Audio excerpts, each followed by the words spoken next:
Hey, today's video we're talking all about the top 3 reasons why you're hearing objections on your sales conversations.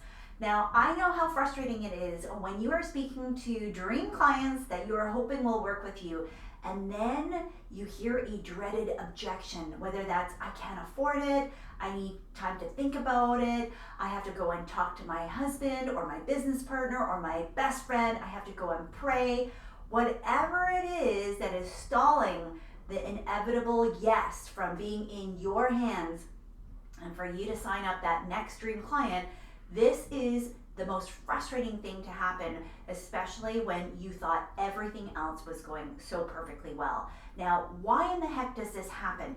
I'm going to break down the top 3 reasons that I have experienced through myself and through my clients and from working with hundreds of thousands of people that have had hundreds of thousands of sales conversations, and we've distilled it down to these top 3 things. So we're going to break this down right now.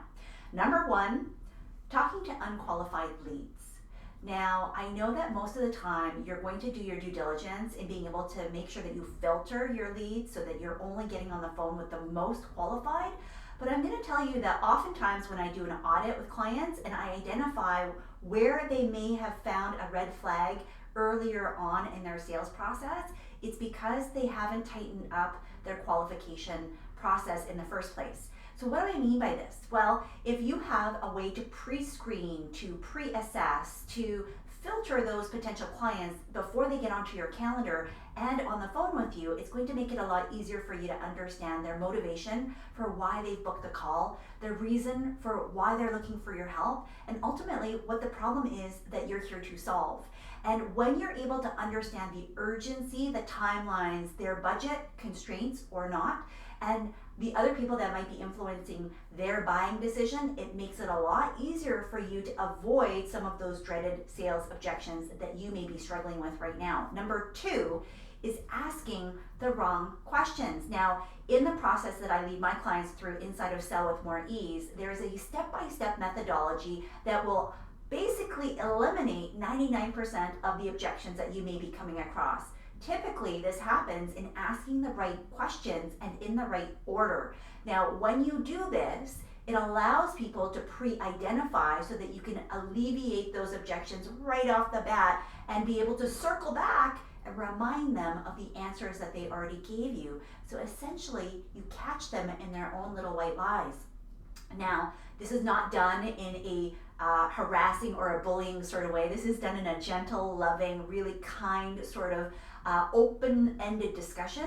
But at the end of the day, if you're asking the wrong questions, then you're not getting enough information that will allow you to identify those objections before they get voiced, which is really the most frustrating thing because you don't realize that these are happening behind the scenes, but you do if you're using the right questions.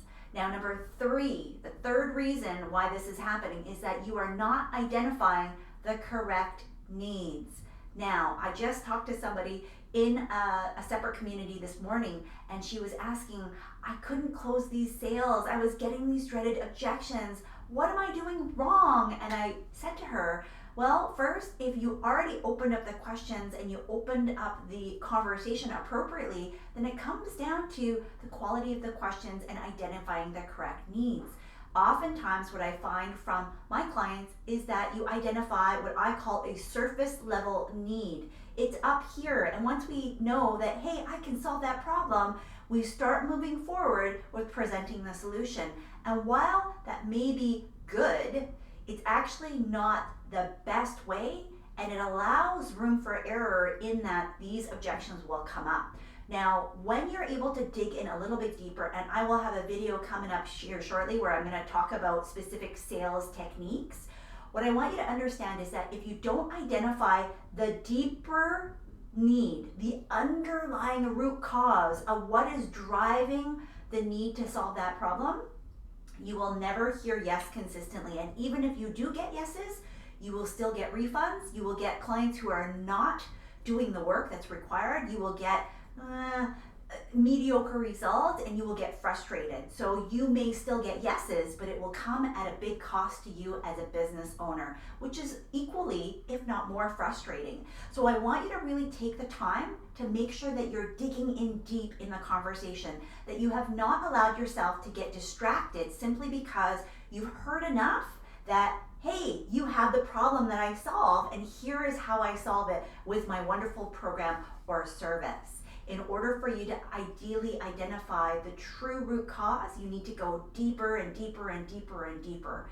in a much more integrated way, right? You actually need to take the time to understand why that problem is so important to your ideal clients. And when you do that, when you have hit the nail on the head, it actually doesn't matter how much they need to pay, how much time they need to have, who else needs to be involved. While those are still important and you want to identify those early on in the conversation, they're not going to be the thing that's going to stop people from being able to say yes and moving forward with you in your products and services.